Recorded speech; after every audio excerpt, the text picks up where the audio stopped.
the opportunity of having a young girl come out to a Trinity match and see these women playing professionally and see fans supporting them, how impactful just an experience can be. And I am such a byproduct of that. Like, I still have vivid memories of going to sporting events and maybe getting an autograph, and how much that, kept me motivated and focused on what I wanted to become. Welcome to Learning from Leaders, a podcast from Southwestern Medical Foundation where we dive into a world of wisdom, mentorship, and innovation, exploring the insights and life lessons of seasoned community and business leaders. I'm Michael McMahon, President and CEO of Southwestern Medical Foundation. I invite you to subscribe now and join us on this empowering journey of growth and leadership. Now, let's learn from the best and drive meaningful change together. Welcome to Learning from Leaders, the podcast where we explore the stories and insights of leaders who are shaping our communities. Today, we're joined by Charlie Neal, a former professional athlete turned sports franchise owner and president of Dallas Trinity FC, to talk about building community through the power of sports. Thank you for joining the show today, Charlie. Thanks for having me, Lily. It's an honor to be here. Glad to have you here. So to start, can you give us the origin story of Trinity FC? I can. It just depends on how far back you want to go. Take us from the beginning. No, I'm not going to put everyone through that. So this is so much, the culmination and the manifestation of really a lifelong love of sport for not just me, but our whole family, and more specifically, a lifelong love of soccer. I come from a family of soccer players. I am the third of four. My brother Tripp, the oldest. We all grew up in Dallas, and all grew up playing youth soccer in Dallas and playing all types of youth soccer in Dallas. We started in the YMCA, then we played in the North Dallas Chamber, then the Classic League, and ultimately Tripp played his college soccer at Johns Hopkins, and then he actually, interestingly enough, has the most career appearances of any deaf national team soccer player. So my brother Tripp is legally deaf. He's my hero, such an inspiration. He's played for the U.S. national team for deaf players for over 2 decades. That's incredible. And so his career in soccer on the playing side extended longer than any of ours. And so we very much stayed connected to the game through his career and being a fan of his and seeing that organization grow both on the men's and women's side. We tell people all the time, the deaf women's team is the greatest team like nobody's heard of. I don't think that they've ever lost a game. Like, don't quote me on that. Wow, but that's amazing. They win every competition they're in, and totally mirroring kind of how on the senior national team side that you see that our women are amazing, win World Cups and gold medals, and the men are still kind of struggling to find their way. It's very much the same way on the deaf side. So Tripp's had an amazing career. It's been so fun to watch that. My older sister, Dory, went to Ursuline, and they've had an amazing run. I haven't kept track of them lately, but when she was there, they had won something like 20 consecutive state championships for soccer. So she's had an amazing career in her own right. And then my younger sister, Jenny, also went to Ursuline, won state titles, and then went on to play college soccer at Rhodes.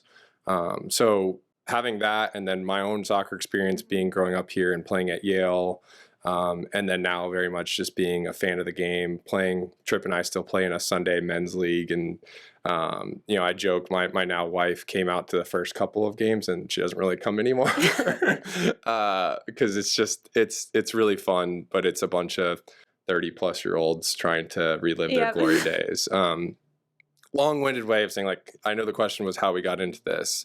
I'd be doing a disservice. I didn't mention my mom and dad. My dad also played college soccer, and he was all of our coach growing up. So, starting from playing with us in the backyard to helping us make practices fun and make the games fun. And he was always on the sideline. And my mom, I like to say, just is the glue that held it all together, because 4 kids with 4 soccer schedules and baseball and basketball, I don't know how she did it. And like, she would tell you it was the most fun thing. I'm sure there were moments that weren't fun, but I'm so thankful for her commitment to letting us fulfill and chase our dreams. Right. So, again, long-winded way of saying we love soccer. And I think we've all been, we kind of all went our various ways from a business sense, but have had a very keen eye or just been a track, we've kind of been tracking the progression of soccer as a business, as a sport here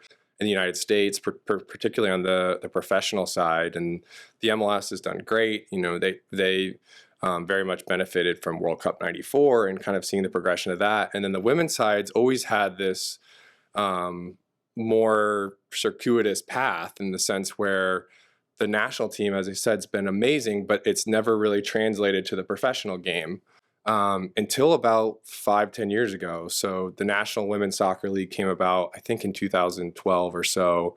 And it was the next iteration of leagues that never really panned out. Like, it wasn't the first professional women's soccer league to try and make a go of it in the States, but it's been the one that finally kind of figured out the right business model. And it took them a couple of years to get there. And then you really saw the last 5 years ago, the business of women's sport and then women's soccer just booming. And so we saw all that and really kind of looked at like, well, wait a second, you have this amazing growth and movement behind women's soccer. And we're living here in a home market in Dallas where more young women play youth soccer here than any other market in the country, yet they don't have a professional team to fill that gap. Right. So that's sort of where we transitioned to maybe there's a great opportunity to fill that gap and bring professional soccer home to Dallas. Yeah. Could you talk more about the Dallas aspect of it all? Like, what makes Dallas the ideal place to have this team? I mean, first and foremost, the fact that there's that foundation of youth soccer. I still have never found the right answer for why Dallas, why North Texas is such a hotbed for soccer, but for whatever reason it is. And it's a credit to the coaches and clubs and academies that have really set up the infrastructure here that make soccer just a fun sport to participate in. The weather probably helps too. You can play year round. But having that as a foundation of people where you're not really introducing them to the game in general, because I think you could talk to a lot of families in this area and they say, maybe I didn't continue my career past 8, 9, 10 years old, but everyone, for the most part, started playing youth soccer here in town. So that always made sense to us, that you're coming to a market where you're not teaching people the game. And then you've got Dallas that is the most sports crazy town I think that you could ever imagine. I think we have probably more sports entities, I'll call them, than any other city in the country. I mean, we have football, basketball, baseball, ice hockey, women's soccer now, rugby, cricket, the college football playoff headquarters here. I think Sports Business Journal called Dallas the #1 city for sports business, and rightfully so. And a lot of credit goes to Monica Paul and the Dallas Sports Commission, who have committed to making Dallas a great place to do business and bring sports. And I think it's only going to grow with the World Cup coming here in 9 matches, the most of any market. So we looked at all of those things where you've got a great infrastructure of youth talent, knowledge of the game, a city that loves sports. Now you just had to find, where do you play? How do you market? Get the brand right. And we felt like we could do all of those things. And so you're starting to see it come to life now. Yeah. Could you tell us about the significance of the Trinity FC crest? Yes. I love talking about the brand. It was so, my family, if they're listening to this, will probably laugh because the branding process was such a labor of love. You had 6, sometimes 10 different voices in the room.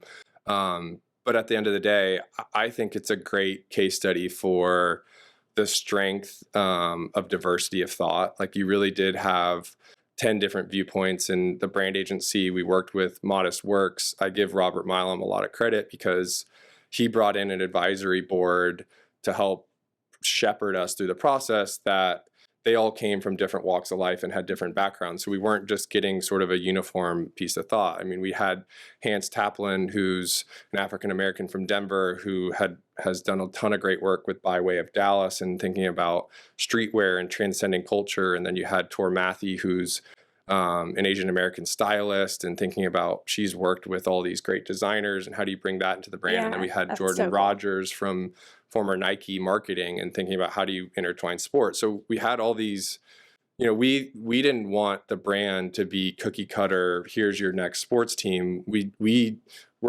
as I kind of alluded to before, we're in a crowded sports park. For all the great things about being in Dallas, the downside is, how do you stand out? You have all these great sports teams you're sort of indirectly competing against. So we wanted the brand to stand out. And what ultimately came to life is we wanted the brand to speak to Dallas. We felt like, so often, or you see a lot of our sports brands here, rightfully or wrongfully thinking national. Like, you take the Cowboys, who are the most valuable sports franchise in the world, and they have an enviable business model, a great leadership team, but they call themselves America's team. Yeah. They're the Dallas Cowboys, but they're America's team, and that works for them. Even the Dallas Stars, they've leaned into calling themselves Texas Hockey, the Texas Rangers. We felt like there was an opportunity to kind of claim Dallas, particularly after we knew we were going to be playing at the Cotton Bowl. And so first and foremost, putting Dallas there meant a lot. And then Trinity for us was this great way to connect the whole Metroplex, because we're very much now not just a city. We're a city of cities. Yeah. And the Trinity River is such an interesting story that we, probably went way too deep into the root of, but like Trinity River has forks that all can intertwine through Fort Worth and North Dallas and above the mid cities. And so we felt like that was this great, everyone, if you're from the Metroplex, has some connection to the Trinity River. Like, in Fort Worth, you've got these great experiences along the river. Here in Dallas, likewise. And we just felt like that was a great way to kind of say, yeah, we're based in Dallas, but we're a part of the Metroplex, and we're a part of what's growing here. Absolutely. And there's so much history to the Cotton Bowl. How did you all find yourselves there? Yeah, again, in a very roundabout way. We went into this saying, I'm from the city of Dallas. I'm from kind of the Preston Hollow area. And growing up here, I grew up watching the Dallas Sidekicks, who played at Reunion Arena, this great men's indoor team, and then going down to the Cotton Bowl and watching the Dallas Burn. And I feel so fortunate. It was like, oh my gosh, I got to watch professional soccer kind of right in my backyard. And then both left. And so, we sort of looked at that and felt like, man, there's this great audience of soccer fans that, starting in the center of the city and kind of thinking like South Dallas, East Dallas, West Dallas, that, they probably still do go up to Frisco, and FC Dallas has a great product, but they may be also searching for something closer to home. And so you look at the venues that the city has, and knowing that our women need to play on grass, natural grass. We've just seen so much data and research about player health and safety that players will tell you they prefer to play on natural grass. Okay. And to be a U.S. soccer sanctioned Division I league, which we play in, the stadium has to have 5,000 seats. So those two things alone actually disqualified a ton of the stadiums that you would think of in this Metroplex, because while high school football is booming and you see all these amazing facilities, most of them are synthetic turf. And so those were kind of knocked off, and you soon realize the perfect fit's the Cotton Bowl. It's like it was there the whole time, and it's this amazing gem and historic gem in the city. And the more we dug into it, and just from even an access standpoint of being at Fair Park Station, so our fans can get to the games through the dart rail, and then the renovation going on, the investment in Fair Park.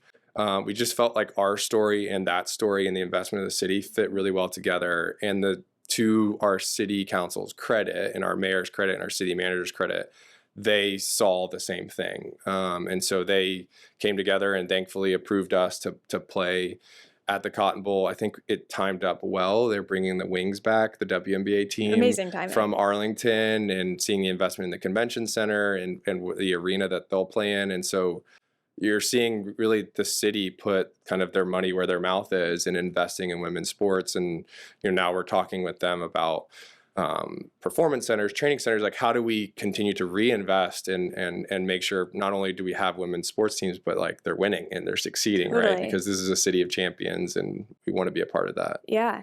What was it like leading up to the very first game? You all are so thoughtful about the many aspects of this game, whether it's the players' health and safety and performance, whether it's making sure the fan has an incredible experience, they're connecting with partners around the city. What was it like just going into the very first game, first season? Uh, a whirlwind. I still haven't probably had time to process it all. I mean, in such Dallas Trinity FC fashion, we, as opposed to playing our first game as a USL Super League match, we were able to actually bring FC Barcelona's women's team here to Dallas, which so cool. I like. It was funny because you're going out last summer and we're kind of, preaching to the masses about who we are.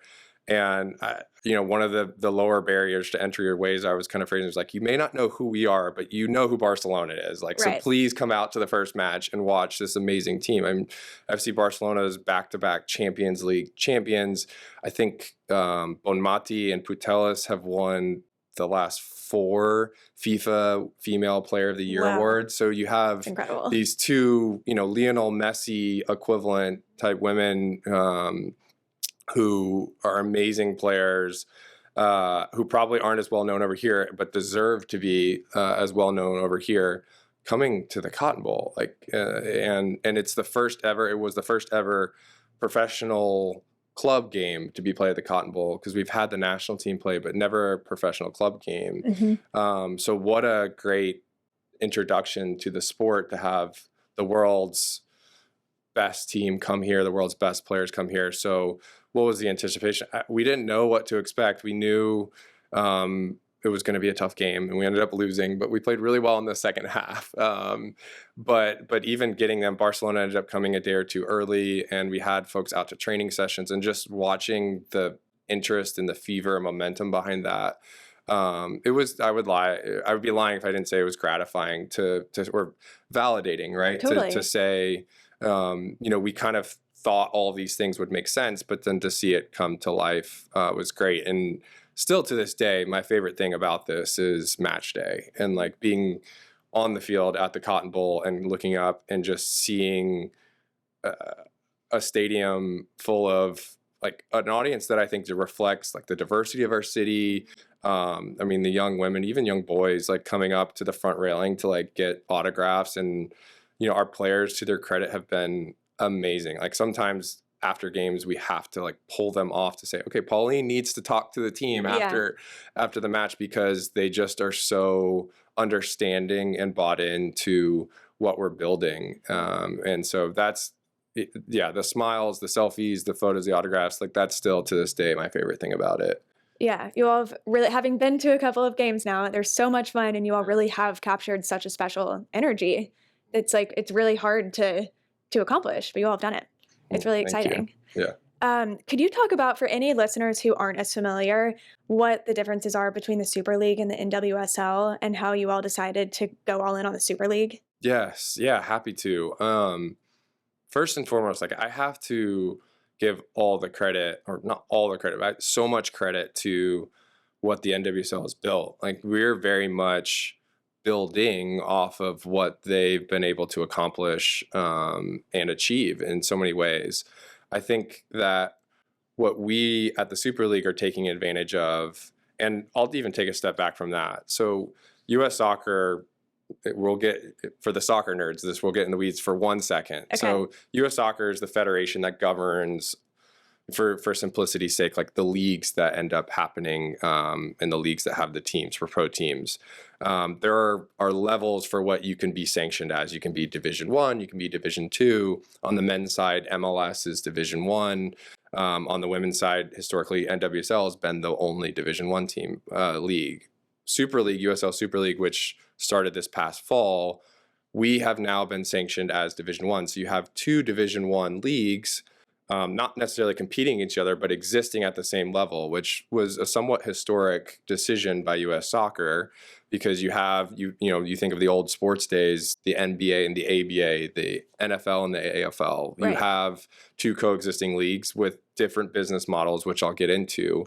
But it's worth noting that the reason the USL Super League can even come about is because of the growth and the success that the NWSL has had. Now, the NWSL, because I think in some respects leagues before it had kind of come and gone, has grown, but grown slowly and smartly. You can look at some of the franchise fees that have come out lately. Denver just won theirs for, I think, 110 million. And that's just the ticket to come play. It's amazing numbers that you're seeing from an expansion standpoint.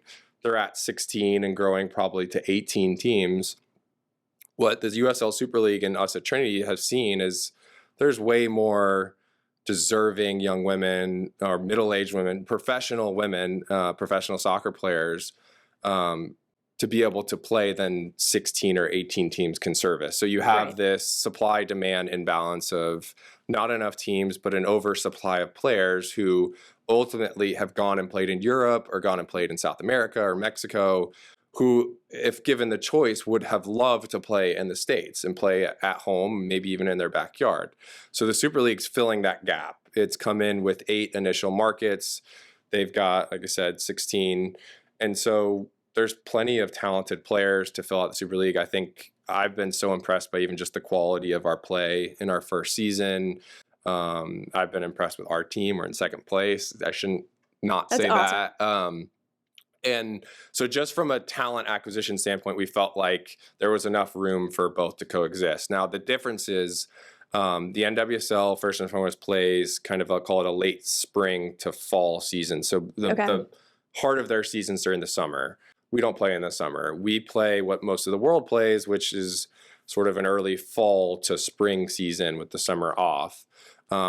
That's relevant because that aligns with, like I said, what most of the world does, which then aligns well with international competitions and our players not being forced to perhaps like miss some of their club time to go play for their international teams, which players hate having to do. And the NWSL manages that the best they can.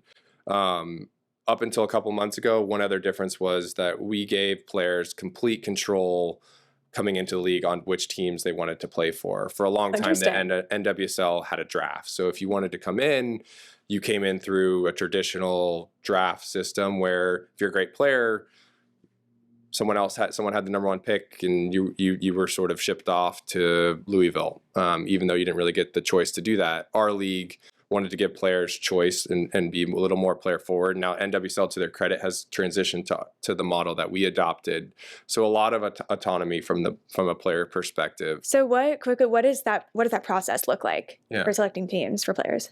From a player's perspective, it's, most hire agents and then do a due diligence and for lack of a better term, kind of a roadshow and find out. There's different levels of talent. So some players are so talented that the clubs are sort of courting them. And then there's other players that are kind of in that middle ground where it's a little bit of the reverse, where they're coming in and sort of identifying, is it Dallas I want to play? Is it Tampa? Is it Charlotte? And so that's the challenge we have as a club, is to kind of put our best foot forward and make sure our facilities are top notch. That the technical staff that we put together is creating an environment that fosters development and player health and safety. And then that we have a city and a marketing team and infrastructure around showing excitement around, you want our players to want to play here because it's exciting and fun and you're winning and all those things. Yeah. And what sorts of roles make up the technical staff? Okay. So you have what traditionally would be called a sporting director, what we call here in the States a general manager. And ours is Chris Petroselli. He's a great story, again, has local ties. He's been in soccer at the highest level for probably 30 years now. Wow. Won a national championship with Notre Dame, coached a long time with University of Texas, coached at SMU, and then coached in the NWSL with Chicago. So we felt really great about starting with Chris and saying we want him to help build out a staff, but also recruit players that, we come from such, like I said, such an amazing hotbed of soccer talent here in North Texas. He has relationships with coaches, players already that can help give us a head start on that. So Chris put together, the biggest hire is your manager, your head coach, and that's Pauline McDonald. She's from Scotland. She coached with the federation over there in Scotland, and what the Scottish Federation is really known for is developing coaches, first and foremost, and then developing players. And so we felt like that was a great fit because you're coming from a market, maybe you get some young, talented North Texas players. you put them into a system with Pauline, and hopefully they can grow into the players that they are deserving to be. Pauline's then got a couple assistants, a goalkeeper coach, and then a couple of what I'll call analysts that are looking at data from practice or training and looking at data from matches, and then looking at our opponent's data to put together scouting reports and game plans and things of that nature. And then there's a side of that then is looking at potential acquisitions and other players that we may be interested in. And then you have the medical side of that. So physical therapy, athletic trainers, team doctors. We use UT Southwestern as our partner on the medical side. So That's we great. feel in great hands. That's great. And they've been a phenomenal partner. I think that we're benefiting in a lot of ways from their work with FC Dallas, and then thinking about how does that, what would you take from the men's game and translate to the women's game? I mean, we're really discovering, it's not some novel concept. I mean, the female athlete is just different than the male athlete, and there's nuances to player care that we feel really great about UT Southwestern's sort of ability to identify those things and be, in a lot of ways, preventative or preemptive and not necessarily reactive. So it's a robust staff. It all works together, and Pauline and Chris are really the two that kind of lead that. Yeah. So looking towards kind of where we are at with women's sports in Dallas, of course, we have both you guys and the Wings, as you mentioned, and we've had all this incredible momentum with investment in women's sports across the country. Yeah. What do you think the road ahead looks like? Like, what do you think we really need to continue this incredible momentum? What are opportunities out there for our broader community to get involved? And what are some of the challenges that you foresee? Yeah. I think there's 4 questions in Yeah, sorry, I loaded them up. I'll try and go one by one. Okay. First and foremost, like what we need. The biggest thing is support. We need, and support can mean a variety of different things. Like firstly, we need support of our local audience. Come out to a match. Come see what this is all about. Come be inspired by these women, because they will inspire you. I mean, hearing their stories, learning what it took to get to where they are now, it will tug at your heart and make you want to root for them. And so that, to me, starts such a virtuous flywheel, because the more support on the audience and fan side, the more validation and evidence to corporate partners that, this is something that people care about and are leaning into. And that leads to more corporate support, which is just vital for the business to not only survive, but thrive, because the more corporate support and people we get buying merchandise and tickets, the more the club can reinvest in facilities, healthcare, things that ultimately rise the sport and progress the sport to a way to where you see on the men's side, you have the Cowboys and Mavs of the world. And, our goal is that we want to be associated with those clubs. We want to surpass those clubs. And so it's really, really the investment in time and financial investment is so important. Future state, I think investment in facilities is probably the biggest thing that's on our mind. Certainly, we're training at the Hockaday School right now, which is they've been an amazing partner. They have phenomenal facilities. You've been out there. I know you've really seen nice. it. Yeah. Our players love it, but they also, I think we're all aware that it has the shortcomings being it's not our own, and they don't even have a full-time locker room, showers, things you think about that just are sort of baselines for being a professional athlete. And so long term, where how can we invest in facilities for them? Not only just thinking the simplistic things like a locker room, shower, but also performance and injury prevention, injury care. And so building a facility like that and putting that close to home, being in Dallas, is certainly on our mind. And then long term, thinking about where we play. The Cotton Bowl is amazing, and we're so appreciative for the opportunity to play there. And as our audience grows, maybe we stay there long term. But is there a world where also the city invests and similar to what they're doing with the Dallas Wings, right? They're investing in some current infrastructure and refurbishing that around the convention center. but is there a way that Dallas Trinity 2 gets kind of its own home? And so we're always thinking about that and the player experience and the business, what can help sustain the business long term. Absolutely. Yeah. So we are at its heart a podcast about leadership. Okay. You have spent so much of your career in various parts of the sports industry. So you've been a professional player, you've been in baseball operations, you've been in sports investing. How do you think each of these roles, or you can pick one of them, have really contributed to how you're leading this team? Yeah, it's interesting. I was with some folks last night, some younger professionals, kind of talking about this various thing, and I heard a phrase which I don't know if I'll keep using, but I like it for the moment, which is progress over promotion. And what I mean by that is my career is so emblematic of, maybe I didn't necessarily have the clearest vision of like what I wanted to do long term, but there were opportunities I could take along the way that I just knew getting exposure to that environment or skill set and learning and diving in, it was going to help. It was going to build towards something, and to where, I could now look back on my career in the position that I'm in and say, oh my gosh, like I'm so thankful for that one experience or multiple experiences, or the culmination of those experiences to help me be a part of the leadership team with Trinity and what we're doing. So yeah, I look back, I played professional baseball.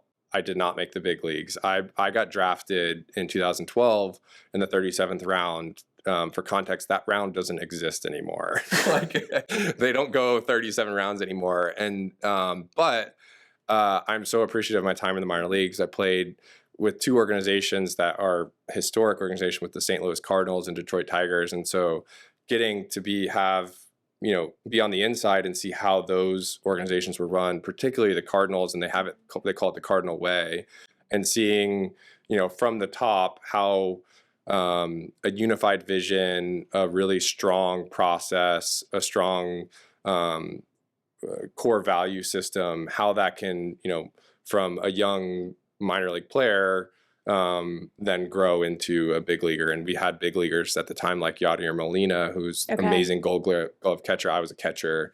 I mean, he would come out early during spring training and help 22-year-old, 23-year-old catchers like work on fundamentals. And things like that always stuck with me of like, this is a guy getting paid millions of dollars, an all-star player, but from a leader's perspective, like had the wherewithal, the presence of mind to know like these are things that matter, and reinvesting in talent and talent development matters. So I walked away from my professional baseball experience just being so appreciative of people's stories, like understanding we had, a wide range of teammates, from Dominican high schoolers who got paid big money, and college players and Puerto Ricans and Taiwanese players. It was, a classic case of just how do you get all these different diverse sets of people to kind of be moving in the same direction. And that's sort of a catcher's job at the time, was like, how do you keep the pitchers in line and keep them throwing strikes? So I took that and really kind of had it in the back of my head, how do I translate that into the business side of sports? And that took me to Major League Baseball in New York, where I worked with, at the time, was called the Labor Relations Division. It's a fancy way of saying it's sort of an internal consultancy group that works on collective bargaining. So you sit at the intersection of the Players Association and the owners. And that was great for me to kind of see, okay, what's important to players, but then also on the business side, like what's important to owners, and like how do you sustain the business? So being kind of at the intersection of that, I think has given me a lot of great perspective now that I am on the ownership side, but on the ownership side in a league where we have to value the players and put the players first, because we have to attract talent. We're brand new.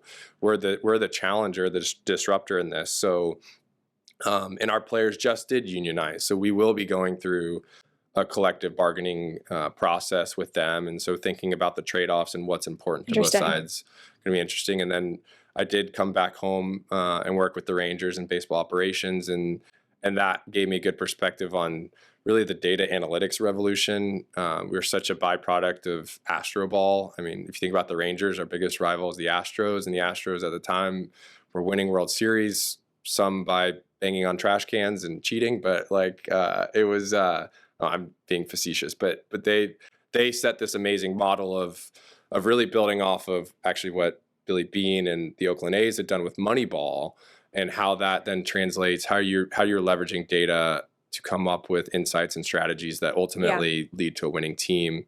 And that then, I'm rambling, but I'll keep going. But that then great. led to a career. I actually went and kind of like, I was getting very narrow and deep with we'll call it Ranger ball, and decided to kind of step out of baseball for a hot second and go into more entrepreneurial. That's when Eli Sports and thought about investing in startups, what startups were interesting. And I found Pump Jack, which was still in data analytics and still in sports, but on the consumer side, the customer side. So how do we use the revolution of data that was happening on the field to think about growing an audience, understanding a fan base, and either leveraging that to market to them better, because you can say what they're wanting to say. You're seeing a lot now in like social media and Google and things like that, where customer gives you data and then you're sort of tailoring advertising towards what they want.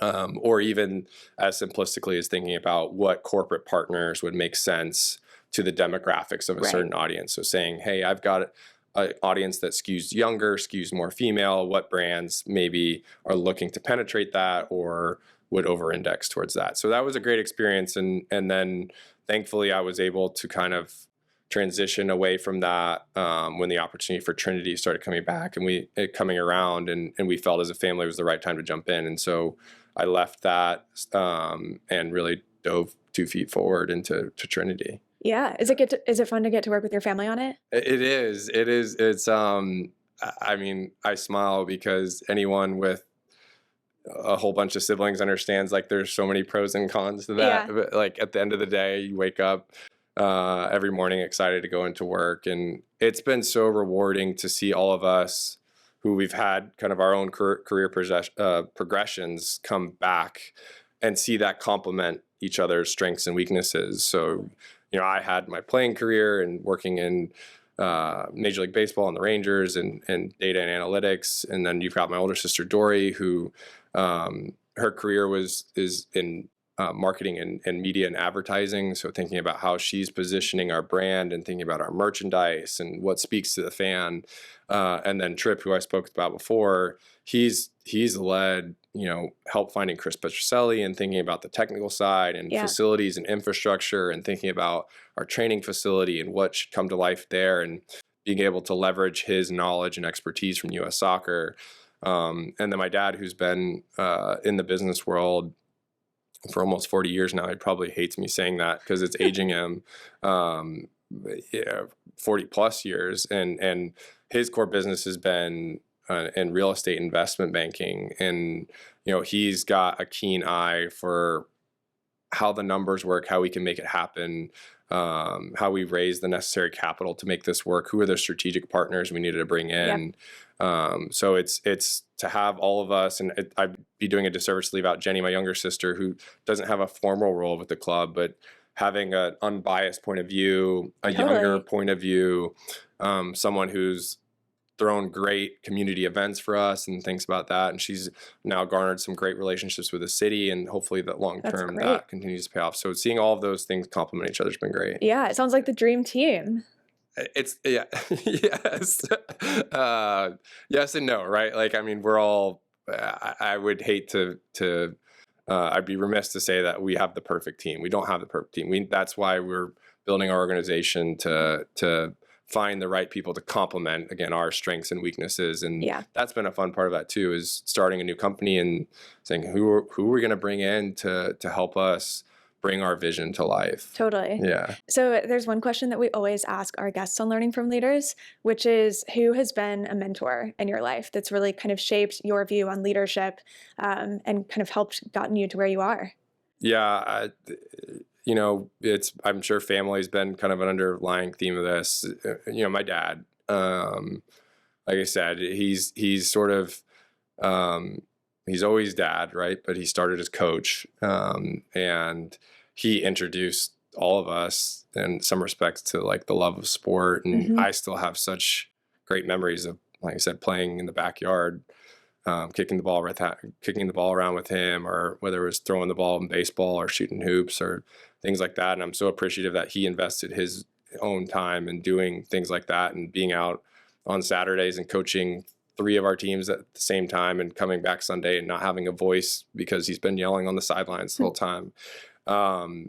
But I think he's set a great example of valuing people first and foremost. And I'm a full subscriber to that. I'm a believer in that. Like, invest in your people. We're investing in our players. I think that investment will show itself with how they're playing, and how they're playing will lead to people buying into, who they are and being inspired. Investing in our community. I think that the club can always improve on investing in their local community, and it's so important to us. I mean, we've been thinking about, in the first 6 months, we've worked a lot with the city of Dallas. We've worked a lot with DISD. We've worked with Girl Scouts. We've worked with Boys and Girls Club. We've worked with Girls Inc. We've worked with the Texas Women's Foundation. We've worked with a variety of entities that, we think about like our pillars as a club. Like, there's 3 real main things that matter to us and are important to us, amongst a whole host of others. But first and foremost, empowering women. How are we creating opportunities? Not only the opportunity, but then within those opportunities, empowering them to share ideas, fulfill those ideas, be the best versions of themselves.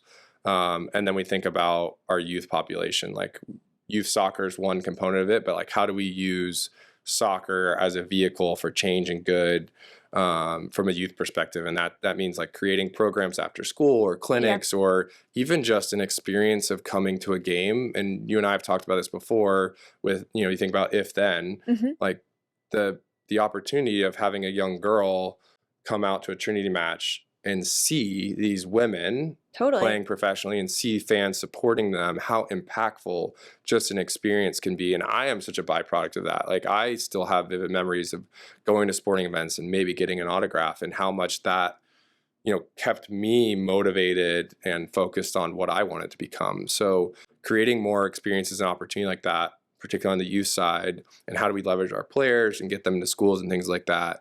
And then lastly, being a good neighbor in South Dallas. We're not blind that the city is investing in Fair Park, investing in the Cotton Bowl. In a lot of ways, it's to generate momentum in that area, vibrancy, excitement, traffic, and we want to be a part of that, and we want to engage with the community that's already there and help amplify and grow that, and be a vehicle for changing good. So roundabout way of, you asked who sort of has been a mentor. It all comes back to my dad, and just, like I said, valuing people, valuing relationships. Absolutely. Yeah. Well, I think that's a really good place to pause and get to some brief rapid fire questions before we wrap up. All right. Okay. So these are just first thing that comes to mind. So first is, what was your favorite sports team growing up? Ooh, that's a good one. It's actually, oddly enough, it's the Dallas Sidekicks. I loved going to Reunion Arena. I still have vivid memories of Tattoo scoring a goal, and he'd take off his shirt and throw it into the crowd, and I just thought it was the coolest thing. And then I would have the opportunity, like the Sidekicks would host these holiday camps, and so you'd then get to be at these week-long camps back at the old Inwood Soccer Center, where you were intermingling with the players that, like, when you're that age, you just think they're like the greatest things, and you're that's just something that's always stuck with me. Yeah. What is one piece of advice that you would give to parents of aspiring youth soccer players or athletes in general? Make it fun. Yeah. Yeah, it has to be fun. It can't be a chore. It can't be something that's required, or, like, at the end of the day, youth sports is about fun. I mean, there's the multitude of benefits from it, of being a good teammate, of the sportsmanship, of commitment, and being on time and going to practice and those things. But at the end of the day, if it's not fun, it's not living up to the spirit of what it should be. Yeah. On a different tangent, what's your favorite lunch spot in Dallas? Oh, Eatsies. Oh, it's so good. You can't go wrong. I probably eat way too much Eatsies. Same here. And my wife's probably laughing at this too, because she's in the same boat with me. But it's hard to beat. Yep. What book are you currently reading? So this is crazy. I'm you're putting me on the spot. I can't remember the title of it, but it's Ken Hirsch's book. Oh, awesome. Turtles, tortoise, Yeah. fastest turtle or fastest tortoise. I have a little bias towards reading it just because Ken's a St. Mark's alum, and so much of it's just about his story. But you ask about leadership, like a lot of it, the undertones are about how Ken leads, and it's I find myself a lot of the stories resonating with my own career growth, because in a lot of ways Ken followed that progress over promotion and like leaned into, maybe he didn't realize he wanted to get into oil and gas, but then like the opportunity came about and like a project came about in that field, and he raised his hand and went for it and knew that if he dove in and worked hard and did a good job, that would lead to something. And I think that I appreciate that he did that. And then thinking about from a leadership perspective of like encouraging that, creating an environment for that, the openness of you want your organization to want to raise their hand, to want to Totally. to find their interest area, but then also rewarding and valuing hard work and things of that nature. Yeah. Okay, what is something unique about being a professional baseball player that most people wouldn't know?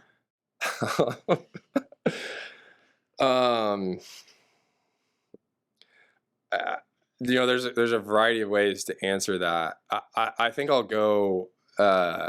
It's because I never got to be in the big leagues, and the big leagues, they intentionally tell you all the great things about being in the big leagues because they want to motivate you to get to the big leagues. But the minor leagues, it's a grind. I was living at the time. You were making peanuts, and they've done some changes in the right direction on like paying minor leaguers more now. But like, there were 4 of us crammed into a 2-bedroom apartment, and sharing cars and things like that.